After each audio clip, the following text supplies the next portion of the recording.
And welcome to episode 24 of the Ozheads podcast. I'm John Huber. Tim Ozgener. And we are here in Nashville in the HQ. And what are we talking about today? Well, look, we're waiting to get our new cigars in, eagerly awaiting. I know that you have been in communique with the factories and They have the cigars and the boxes, and we're just waiting on the bands to come in. From Holland. So in the interim, I asked just because I didn't know the full history, and I want to know the full history, and I think the Sugar Skulls are like really freaking cool on the history of Las Calaveras.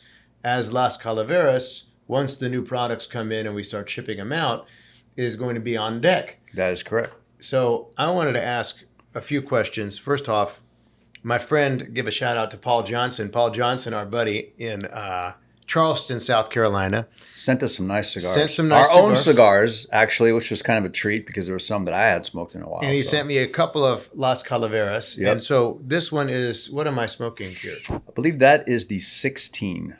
2016 Connecticut Broadleaf. That's Broadleaf, yeah. These are made all at my father. Everything in front of us, what we have right now is everything from 2014 in chron order all the way through last year's 2024. So that's 10 of them right there. That's it. Those are the babies. That's the evolution of Las Calaveras. But going back to the how did it etymology start? of Calaveras. So back in 2014 in January, I visited my father's cigars factory with Pete and Yanni. Pete was instrumental in getting that meeting. Pete Johnson. Tatuai. I think everybody knows that. And anyway, that was my second go around with my father. But I went down there specifically with some ideas in mind. And one of them was Las Calaveras. So I had this idea that we would do this release, and it was not intended to be like, anything past that 1 year. It was going to be a release that paid homage to people that had passed away the year prior. And so we would put the initials of 4 individuals on the coins on the side of this cigar. And I was going to come up with it. It's going to call it Las Calaveras. We did 72,000 cigars in 2014. So in that January meeting with Jaime and Yanni and Pepin, we created Las Calaveras, Tennessee Waltz, and Jericho Hill, all in that one meeting down there. So going back to Las Calaveras, it was a very productive meeting. It was a good year for Crown Heads. So we came up with this idea and we did it. And I remember Pete was in the room when we were validating the blends. And I'll never forget his description of the 2014. He smoked it and he says, "It's meaty. It's good. It's not like anything else from this house yet so far." So I was like, all right. I got the seal of approval from Pete. So anyway, that's how it started in 2014 with 3 different sizes. And then when Jaime said, what do you want to do with the sizes? I was doing all the sample blends in a 550. So I'm like, I need 3 sizes. So I was like, what's the next one up? 652. What's the next one from that? 754. And that's literally as deep as it got in terms of the original 3 sizes. So we released that and it quickly caught fire. It just went crazy. And part of that was attributed to Charlie Minato at Half Wheel. He gave he rated it. And to this day, he says it's one of the best cigars he ever smoked. But he gave it like a 94, which was unheard of back in those days from Half Wheel. A 94 from Minato is like a 99 from CA, in my opinion. Okay. So that really just started the fire going. And then we just said, well, we'll do it again next year. And it just kept going and going and growing up until, we've got the 25 in production. And so what I'm smoking right now is a pre-release of L'Imperiosa. And L'Imperiosa was the 2014 Calaveras blend. Okay. And we re-released it. Everybody kept asking for more of the 14 Calaveras. And we were like, shoot, if they want more, we'll just do it as a regular production brand. What was the wrapper on 14 Calaveras? That was Habano Oscuro. Okay. Nicaraguan binder, Nicaraguan And every filler. year the wrapper has changed? Yes. Or has there been some repeat? There's been a repeat here and there. But for the most part, we try to change it up every year and always change the Vitolas every year. I think the only constant Vitola I've had since 2014 is a 5x50 Robusto, but I might have changed that. So the size has changed too. So if I'm smoking this one now, is on the coins on the side, it has people's initials? Don't ask me who those people were from 2016. You remember this one? You don't remember 16? The only one I really clearly remember was the 2019, because the 2019 was devoted entirely to Jono. Rest in Jono. peace. So he had all the coins were attributed to him because he passed in 18. Yeah. So in 19, that was Jono's release, which is one of my favorites. That's which one? The red band. The red band. Yep. Okay. And the blend was fantastic. I mean, I thought that cigar was incredible. And that was actually, we topped out the production at 134,000 cigars in the 2019. And then the following year, it didn't sell out immediately. So I was like, well, we're going to dial it back. And so the following year, I went back to the original production, which was 72,000 in 2014. And then 2020 sold out literally in 2 days. So this past year, yes, what was that kind of who was it honoring that had passed away? I'd have to look to see the initials. Mm-hmm. Because sometimes the initials aren't exactly who you think they were or whatever. Dick Butkus is on here for one. The other ones I would have a longtime friend of ours and the family. Some great stories around Dick Butkus and his son, Matt Butkus. Give him a shout out. Yeah. I mean, I'd literally have to go back and look all of them up. The only one that kind of stands out was the 2020. We did it in like kind of a Laker purple because Kobe had passed away like earlier that year. I couldn't put his initials on the band because he hadn't passed the year before. Oh, okay. It happened like early in 2020, so I said, let's just make the colorway purple, and that was kind of. But you didn't put his initials on the following one. The following one is also like a Laker yellow. No, that was just serendipitous, I guess. But they all hold a special place in my memory. And like I said, the 2025 is in production right now. So then, okay, who is? Can you divulge 2025? This year, who is it honoring? Pete Rose was on there. I gave that one for Miguel. Oh, yeah. He was thrilled. Miguel Shodell. Was he in the shower at the time? Most likely. I don't know. Miguel is legendary for his love of baseball. And showers. And taking really long showers. And both. Watching baseball games while in the shower. Like a full 9-inning game. Facts. Thank God it's on a shot clock now. I'm not sure if it really helps his water situation or his water bill. But full disclosure, he told me his water bill is more than his mortgage. That's how we're talking like 2, 3, 4 hour showers. I think he said his record was 7 hours. This is way too TMI. Man, I was just talking to a friend of mine whose son is going into mental health, and I mean, I got a student for him. Maybe he can go talk to Miguel off the ledge. Keep telling him, take a bath, take a quick shower, wash all the dirt off, and then just sit in the bathtub and watch your baseball games. I'm the polar opposite. I literally time my showers at night. And if I'm not I don't take in and out, showers. Washed up the whole bit in less than 20 minutes, I spent too much time. He actually did give me a habit that's handy, though, which is like, because I like to go and do cigar events. So if I do a cigar event, typically it's in a store, everybody's smoking. And then I leave and, your whole body, you're smelling like a cigar. So Miguel told me after he's done doing his cigar kind of rounds when he's in the field, he takes a shower. Yeah. Now, his shower is probably like at least an hour long. I take shorter showers, and then I just, go to sleep. And so that's been good. So now I've got. But then your clothes reek like. Well, the clothes I got to put them in a. Usually, if I'm staying at a hotel, I'll like one of these like Marriott Courtyards or wherever I'm staying at. I'll take like one of the Marriott bags and put the clothes in there and like seal it shut. Right. Then I bring them back. Burn it. And then when I take them out of the bag, if I need to like put them in the laundry bin, my wife is like, "What the hell?" In my house, I have my own section of the laundry room where my stuff goes in a pile. Oh, really? It doesn't commingle with Laura and AJ's because every day I go home and I got to change clothes. So then, if I say to you like the green banded one, like what was the kind of? I mean, is there a logic behind the colors as well? There really hasn't been any logic other than don't repeat the same thing twice. That's as far as it's really These are gone. kind of close. They were very close. 3, right? Yeah. Like this one looks very similar to. Yeah, it's a little different on the side. So I guess this is 16, right? 16 looks similar to. I'm smoking 16. It does look similar, and that's when we got to a point where like on the 17, we're like, well, we got to change it up, make it look a little different. So that's when we went to the green, and then the black, and then the red, then the purple, the yellow. It's so funny, man, because I know that there are people that have annual pools to guess the color. Like they'll throw money in, band? Yeah, and they'll guess the color, and it's become a thing. I don't know. So these are kind of similar too. This one here and this one here, the most recent one.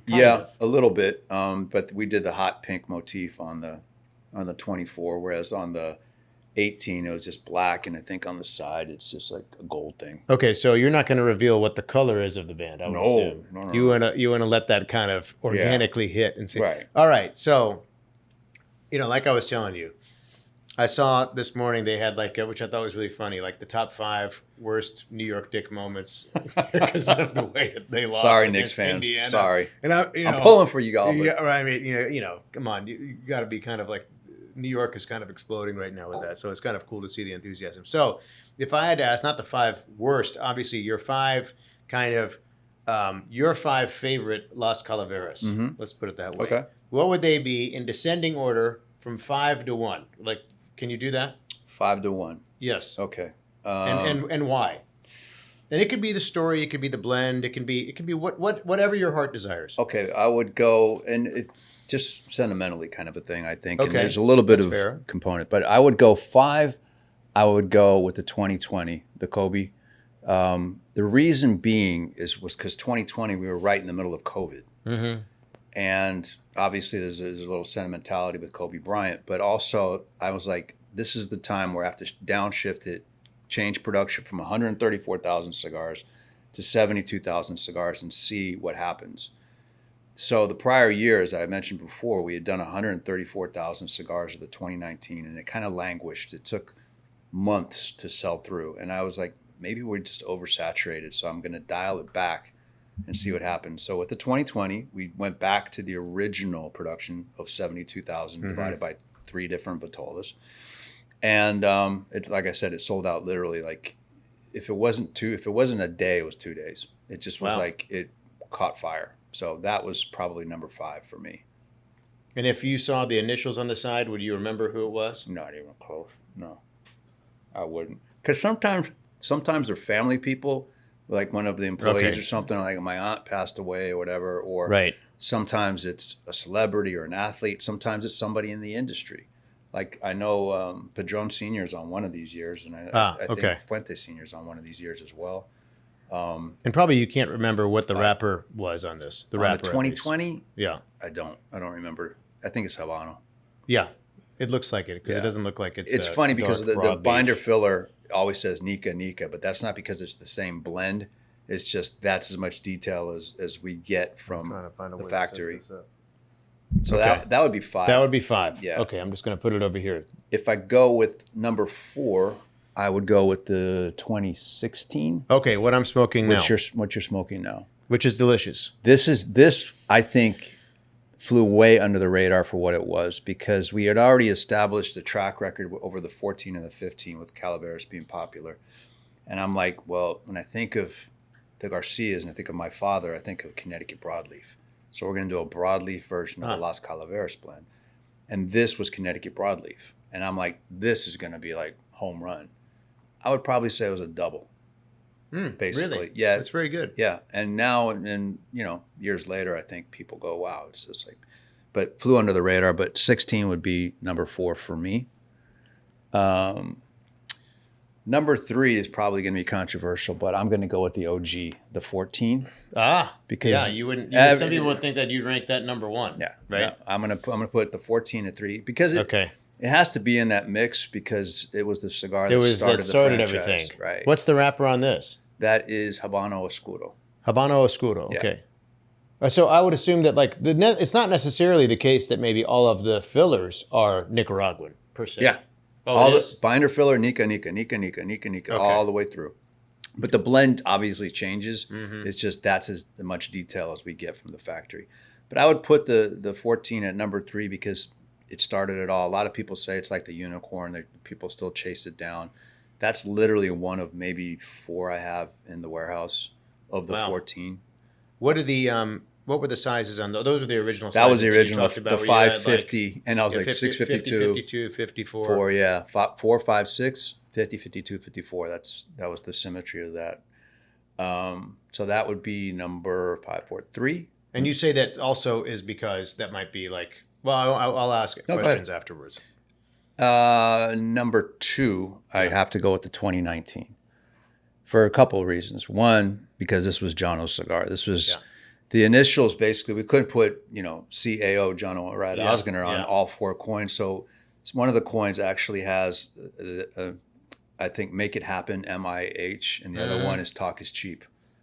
Those were the two things that I most Make it identified. happen. Talk is cheap. God rest in peace. But I mean, your dad taught me so much about more than just cigars. Yeah. It was like he gave you the vision that he made you think you could do anything. Right. Like make it happen. You Yeah. you have a vision for something, make Yeah. it happen. That was like one of the biggest lessons of my life. And the blend too. This is also going back to Habano Oscuro. It was a very potent, strong, intense blend. This cigar is so good. Still to this day, it still has a lot of gas in the tank. But that would be, if there was a number two, this would be number two. Yeah. It may be a 1B instead of the 1A. Okay, and so also you've got red over here, and I'll tell you that like Armenians, because my father was Armenian, believe that like after you pass away, that you come back in the form of a bird, oftentimes. So my father was really fond of the cardinal. So whenever like my mom and I see like a red cardinal, my mom's like, "Oh, that is General," or I'll see the red, and I'm like, "Okay, that's my father saying, what are you doing? Today is a work day," whatever. We see cardinals all the time, and I always consider it good luck because Condor told me back in the day, whenever you see a cardinal bird, that means it's good luck. You're gonna have a good day. And so if I'm looking out the window at home and I see a cardinal, I was like, yeah. No, I always think it's my father saying like, "Okay, what are you doing?" So I picked the right color then too. Yeah. That was very serendipitous. That's very serendipitous. You didn't know that, did you? No, I didn't. It all worked out. So what's your number one Las Calaveras? You have 1, 2, 3, 4, 5, 6, 7. Number one, and it's no mystery because I've gone on record saying this, is the 2015. The 2015 to me was one of the best cigars I can remember smoking. So my story with the 15 is the 14 had come out. It got a lot of recognition, what have you. And so I went and I told the Garcias I want to do a 15. We're going to do it again. I said, okay. So I went back down the following year. It was like January. And Yosef picked me up in Managua, and we were going to drive back in a truck to Esteli. Hands me an unbanded cigar, a Robusto. And I look, it's beautiful. And I cut it and I light it. I'm like, oh my God, what is this? He's like, that's your 15 Calaveras. I'm like, really? I said, all day. What? I was blown away. I said, I think this is better than last year, than the 14. And he said, Jaime said the same thing. Jaime thinks this is better than the 14. And so with that validation and the fact that it just smoked so well, 15 has always been like my benchmark in terms of blends. What is the wrapper on that? That's just Habano. It's just like basically just a natural Habano wrapper, Nicaraguan binder filler. Not an Oscuro, not as dark, just a different grade of that wrapper. But there was something in that blend. I was like, so similar to 14, but just different in different kind wrapper, of different blend, shade variation on the wrapper, and the blend was different. Yeah, and the blend was different too. Again, I don't get that fully disclosed, but it was so good that I went back later in the year and I asked Jaime to make a couple of bundles of specific size for me in that blend.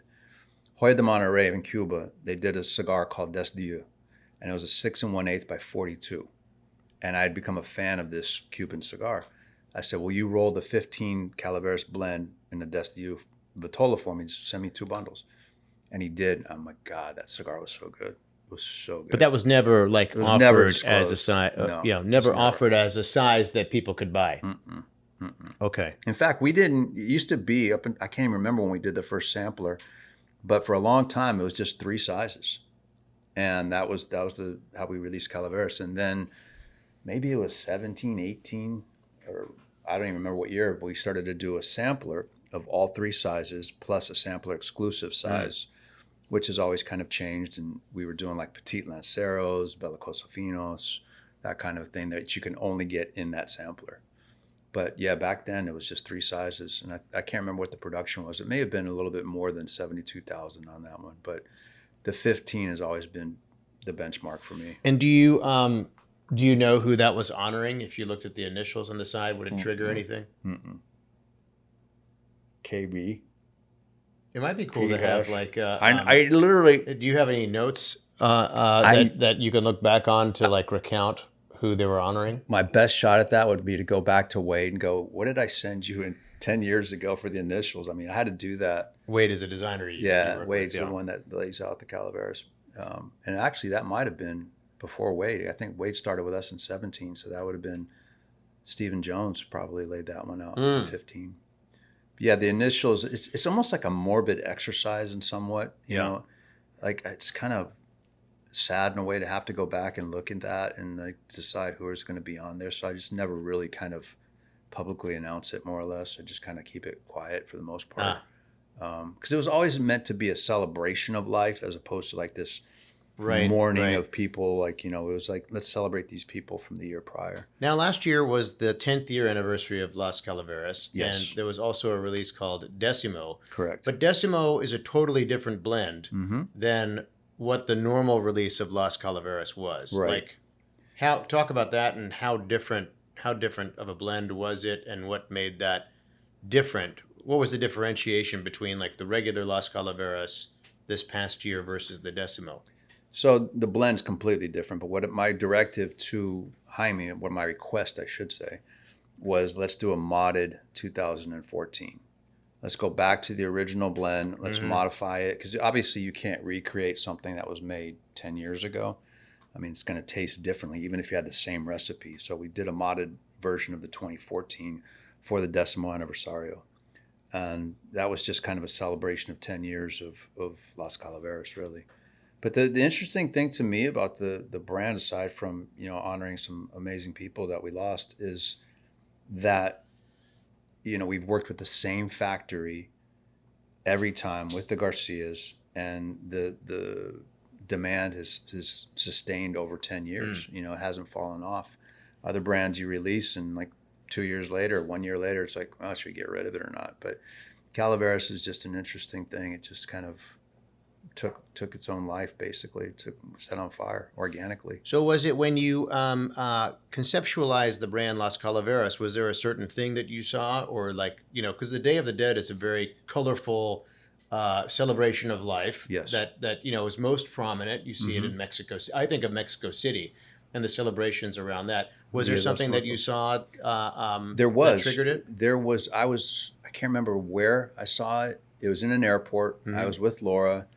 We were flying home from somewhere, and I saw this portrait of a like a sugar skull type of a thing, and I took a picture of it. And I went back and I researched it, and it was basically a replication of a zinc etching by a Mexican artist by the last name, I believe, of Posada, and it was La Calavera de Catrina. And that was, I mean, you could Google it, but that was the inspiration. I was like, that's what I wanted to do. But then I didn't want to be so literal as to put the sugar skull on the band.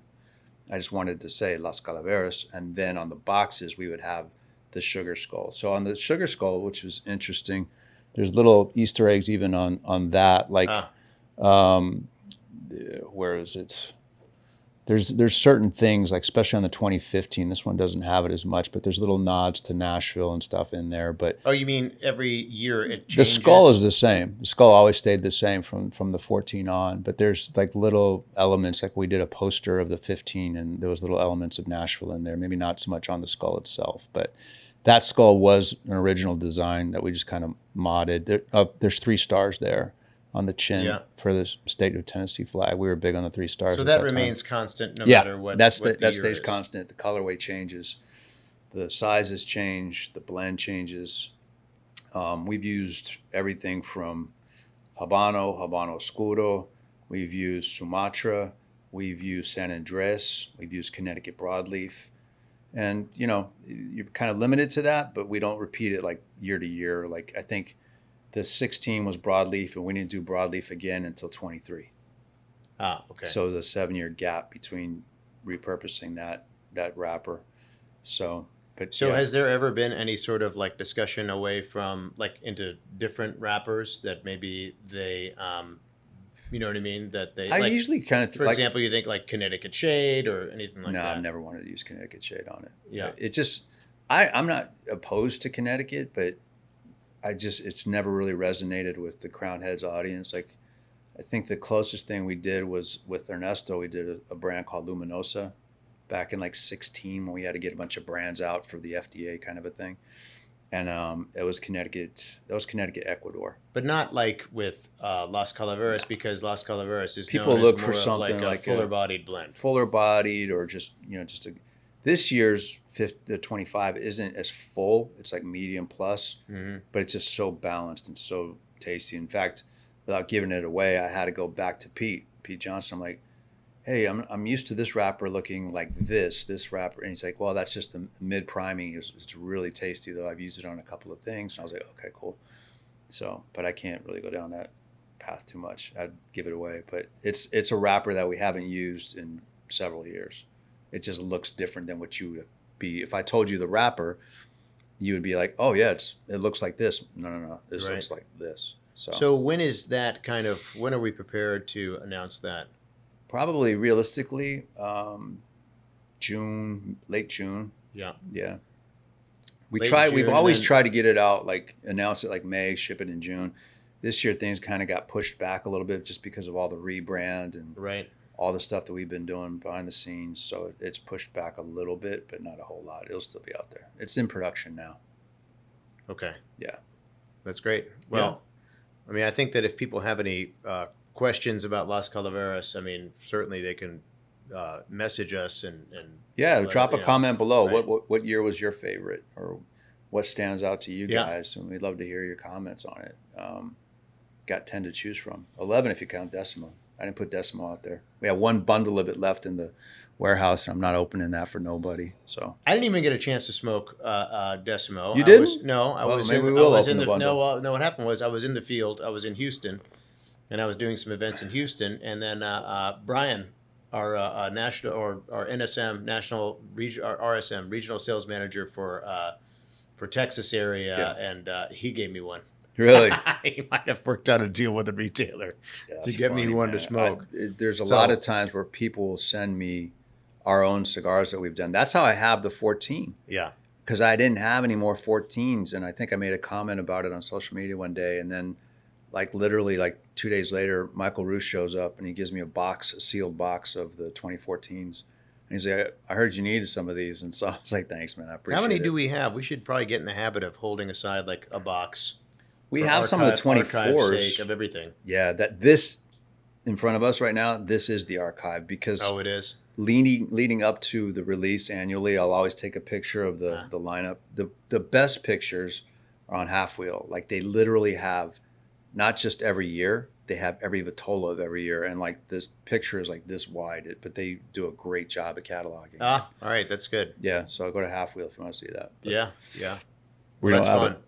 Yeah. Well, thanks for going through your top 5 Las Calaveras of a line that people love, and I'm always hear about it in the marketplace. And we're looking forward to releasing this year's and seeing the color. Yeah. I don't know who has wagers on the color. Where do you find that? Who does that? Cool. I know they got a group in Germany that they do it. Oh, really? And there's some local people too that are guessing the color. Who was I just doing I think I did it the cigar jukebox thing the other day with Cigar Coop, with William Cooper and Dave Burke, and one of them had guessed pink. I'm like, how did you know that? He's like, I just guessed pink for 24, and I was right. Give Miguel Chodell credit, my shower man. It was his idea to use that Mexican. They call it Mexican pink. There's a specific Pantone for it. It's like this bright, vibrant. Although pink. It's not in the center of the band. No, it's on the side of the band, and it's on the label. Yeah, that's the box. So I mean, like that would be what, like black and pink. Yeah, well, I couldn't put an all pink band. I mean, I had to masculinize it a little bit. So it's just a pink accent on the band, and then the pink label on the box. The box will look different this year. I will say that. And it's on the rebrand topic. People have asked me this before. Are you going to rebrand Calaveras? And I'm like, I don't want to touch that franchise. It is what it is, and I just want to keep it going the way it is. Yeah. It's a fun thing to do every year. No, you got to respect that. Yeah, totally. That's good. Man. Appreciate it. Awesome. How are we on time there, Cole? 32 minutes. Perfect. That's we were great. shooting for 32 minutes. Excellent. All right. So I guess maybe on the next one, we might actually have Caratoba. We might actually have Broadway. We might actually have the rebranded Crown Head stuff, and we'll have some more goodies to kind of show the real McCoy and talk about that and whatever else. Yeah, I don't know when this is going to upload, but as of today, this afternoon, today is the 22nd. The materials are actually cleared customs, so now it's just a 2-week waiting time to pack, freeze, ship. So coming soon. But I mean, if there are any other topics that you want to hear us talk about, like let us know. Submit your kind of comments and comments, happy to, questions, your favorite Las Cal, whatever you want to talk about. All right. great. Cool. Until the next one, when we see you on 25, keep smoking Crown Heads, keep smoking Oz Family cigars, and have the best day of your life. All right. Peace.